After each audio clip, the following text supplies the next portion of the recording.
सभी को जय मसीह की। एक बार फिर से परमेश्वर के वचन में खरी शिक्षाओं में बढ़ते हुए आज हम पढ़ेंगे इफिसियों 5 और उसकी 1 आयत से। यहाँ इस तरह से लिखा है, इसलिए हे प्रिय बालकों के समान परमेश्वर का अनुकरण करो और प्रेम में चलो, जैसे मसीह ने भी तुमसे प्रेम किया और हमारे लिए अपने आप को सुगंधदायक सुगंध के लिए परमेश्वर के आगे भेंट करके बलिदान कर दिया। परमेश्वर का वचन हमें यहाँ सिखाता है कि हमें क्या करना है, प्रेम का अनुकरण करना।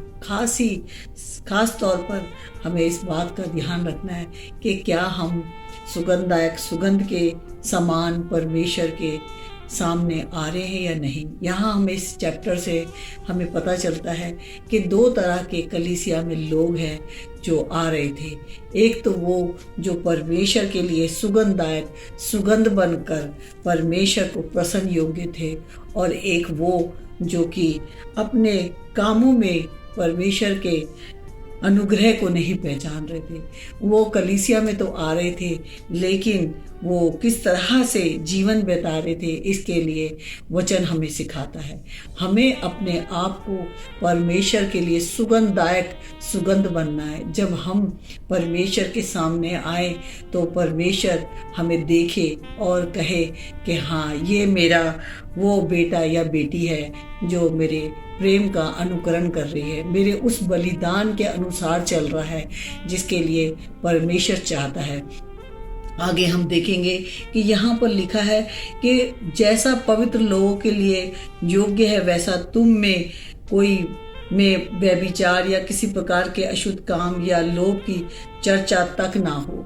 परमेश्वर चाहता है कि इस तरह का व्यक्ति जिसके अंदर इस तरह की बुराइयां हैं, वो परमेश्वर को पसंद नहीं कर रहा, बल्कि वो परमेश्वर के ग्रहण योग्य नहीं है। क्योंकि परमेश्वर जो है वो पाप से नफरत करता है, पापी से नहीं करता बल्कि पाप से नफरत करता। वो चाहता है कि हमारे अंदर से इस तरह की बुराइयां जो हैं वो दूर हो। क्योंकि इस तरह का व्यक्ति क्या करता है, उसके अंदर ना तो निर्जलता रहती है, ना मूर्खता की बातें, ना ठट्टे की, क्योंकि ये बातें शोभा नहीं देती। परमेश्वर को ऐसे काम जो है वो प्रसन्न योग्य नहीं है, और ऐसे काम करने वाले परमेश्वर के सामने सुगंधदायक नहीं बल्कि बदबूदार हैं। क्योंकि यहाँ हम देखते हैं कि कलीसिया में 2 तरह के लोग दिखाई दे रहे हैं। पौलुस जो है वो अपनी कलीसिया में लोगों को बताना चाहता है कि तुम्हें क्या करना है, परमेश्वर के सामने सुगंधदायक सुगंध बनकर उसकी उपस्थिति में आना है। और हम उसके लिए क्या करेंगे, वो कहता है वरन धन्यवाद ही सुना जाए।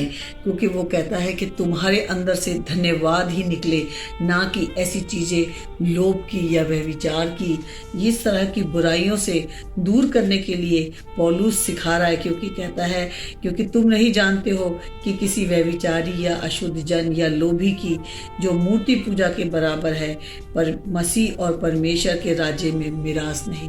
वो चाहता है कि ऐसे बदबूदार लोग जो कि इस तरह का जीवन व्यतीत कर रहे हैं वो परमेश्वर के राज्य के मिरास ना होंगे, बल्कि वो सुगंधदायक जो उसके सामने आते, जिसे परमेश्वर कहता है कि देखो ये मेरा वो प्रिय बालक के समान है, जिससे परमेश्वर को सुगंध आती है और वो परमेश्वर उससे खुश होता है।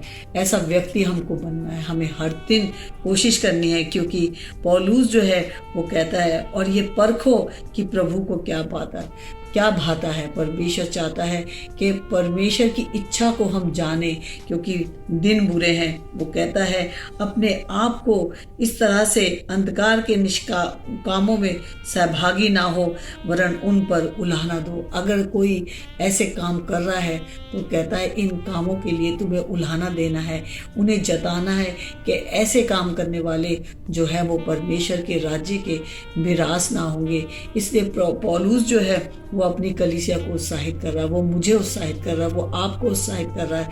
वो चाहता है कि हम परमेश्वर के सामने सुगंधदायक सुगंध बनकर जाएं, ताकि वो कहे ये मेरा बेटा और ये मेरी बेटी है।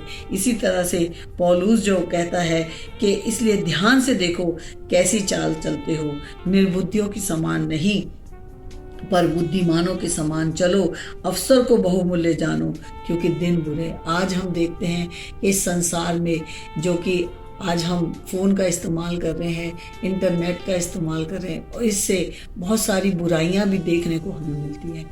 ऐसा नहीं है कि ये फ़ोन या इंटरनेट हमारे लिए बुरा है। इसी के द्वारा तो परमेश्वर का वचन आज उन लोगों तक भी पहुंच रहा है जो नहीं जानते, और उनके पास भी इस वचन को पहुंचाने का एक ही ज़रिया बना है, और वो ये है कि फ़ोन और इंटरनेट के थ्रू हम उन लोगों तक पहुंच रहे हैं जो अभी भी अपने उद्धारकर्ता को नहीं पहचाने, वो नहीं जान पाए कि परमेश्वर की इच्छा क्या है। इसीलिए पौलुस कहता है, तुम कैसी चाल चलते हो? इस संसार में रहते हुए तुम्हें उस चाल में चलना है जिससे तुम सुगंधदायक और परमेश्वर की प्रिय बालक बन सको। पौलुस जो है वो ये कहता है कि दाखरस में मतवाले ना बनो, क्योंकि इससे लुचपन होता है, पर आत्मा से परिपूर्ण होते जाओ। वो आत्मा जो हमारा सहायक और मददगार है, वो पवित्र आत्मा जिसे प्रभु यीशु मसीह ने कहा, मैं तो जाता हूँ लेकिन तुम्हारे लिए एक सहायक आएगा और वो तुम्हारी सहायता और मदद करेगा।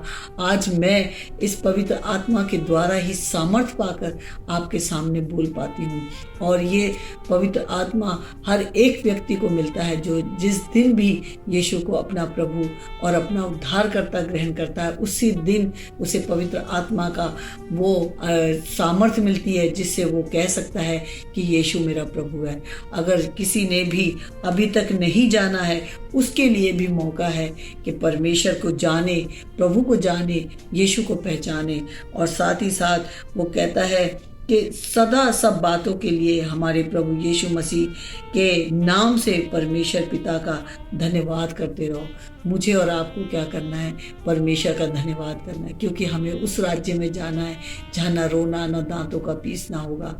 उस राज्य के लिए मिरास बनने के लिए हमें अंधकार से निकलना होगा, क्योंकि अंधकार के काम जो हैं वो है मूर्ति पूजा, व्यभिचार और ठट्टे की बातें जो परमेश्वर को शोभा नहीं देती। ऐसे व्यक्ति को परमेश्वर जो है वो ग्रहण नहीं करता, और वो नहीं चाहता कि हर एक व्यक्ति नाश हो। वो हर एक व्यक्ति को आज इनविटेशन है, हर एक व्यक्ति को आज बुलावा है, और चाहता है परमेश्वर कि हर एक व्यक्ति के अंदर मसीह के भय, यहाँ लिखा है 21वीं आयत में, मसीह के भय से एक दूसरे के अधीन हो जाओ। हमें परमेश्वर में संगति करते रहना है, परमेश्वर में प्रभु यीशु मसीह में संगति करते रहना है, और इस बात को लोगों तक लेके जाना है कि हम एक खुशबूदार सुगंध के समान परमेश्वर के आगे, जैसे प्रभु यीशु मसीह हमारे लिए सुगंधदायक सुगंध बन गया, और परमेश्वर ने यीशु मसीह को कहा, ये मेरा प्रिय पुत्र है, इसकी सुनो। इसी तरह से मुझे और आपको भी एक सुगंधदायक बनना है। जब हम प्रभु के सामने आए तो प्रभु देखे और कहे, ये मेरा प्रिय बालक है, ये प्रेम का अनुकरण कर रहा है, ये मसीह के भय में चल रहा है। इस तरह से हम अपने परमेश्वर को प्रसन्न कर सकते हैं। आइए हम प्रार्थना करें। महान जीवित पिता परमेश्वर, मैं धन्यवाद करती हूँ इस समय के लिए, इस मौके के लिए, इस जीवन के लिए। पिता, होने दे कि आपके वचन के अनुसार हमें चलने के लिए हमारी सहायता और मदद करें। सारी महिमा और सारा आदर मैं आपको देती हूँ, यीशु मसीह नासरी के नाम से, आमीन।